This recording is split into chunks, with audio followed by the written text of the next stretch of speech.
करुणा मुंढेंच्या गाडीमध्ये पिस्तूल ठेवणारी व्यक्ती सुद्धा साडी नेसून दुसरी तिसरी कोणी नव्हती, बीड जिल्ह्यातल्या पोलीस दलातील एक व्यक्ती होती.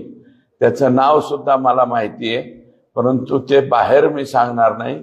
एसपींना सांगेल अशी जर पोलीस दलामधले काही लोक असतील तर 4 ते 5 लोकांच्या वरती जवळपास ते एकूण तेली साहेबांच्या वरती ऑब्जेक्शन नाही किंवा इतर काही अधिकाऱ्यांच्या वरती नाही, परंतु खालचे जे कर्मचारी अधिकारी आहेत क्लास 3 वाले त्यांच्यावरती मात्र ऑब्जेक्शन आहे. आणि हे मी मुख्यमंत्र्यांकडे सांगितलेलं आहे.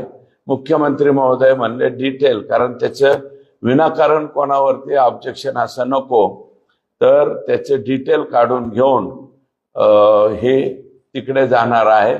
करुणा मुंढेंच्या गाडीमध्ये तुम्हाला माहिती आहे ना, आकाशात सांगण्यावर तो पिस्तूल ठेवण्यात आला होता आणि त्यांच्यावरती गुन्हा दाखल झाला आणि काही दिवस त्या जेलमध्ये होत्या. साहेब जे आहेत ते क्राईम मीटिंगला जालन्याला गेलेले आहे. फक्त ॲडिशनल एसपी ज्यांच्याकडे त्याच्यानंतर त्यांचा भाग आहे तर त्यांना भेटणार आहे. आणि आज लेखी स्वरूपामध्ये पोलीस दलामध्ये सुद्धा बिंदू नामावलीप्रमाणे अधिकारी कर्मचारी आहेत का हे सुद्धा पत्र मी आज त्या ठिकाणी त्यांना देणार आहे. आणि जर नसेल बिंदू नामावलीप्रमाणे तर त्याची अंमलबजावणी करावी लागेल. नमस्ते, मी करुणा धनंजय मुंडे. सुरेश दस भाऊंना मी खूप खूप धन्यवाद करते. हात जोडून हृदयापासून मी त्यांचा आभार मानते जे त्यांनी मला न्याय दिला. आणि आज ज्या माझ्यावरती गेले 3 वर्षापासून अन्याय चालू आहे त्याच्यावरती त्यांनी लक्ष दिला, त्याच्यासाठी मी त्यांचा लाख लाख आभार मानते. आणि भाऊ, तुम्ही मला टाइम द्या.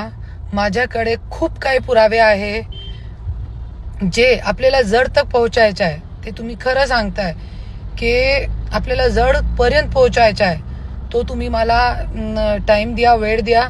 मी सगळे पुरावे घेऊन तुमच्याकडे येते आणि तुम्ही जड तक पोहोचा. हे जे बीडमध्ये गुंडशाही, दंडपशाही, हुकुमशाही, खुने नाही खेळ चालू आहे त्याचा तुम्ही पर्दाफाश करा.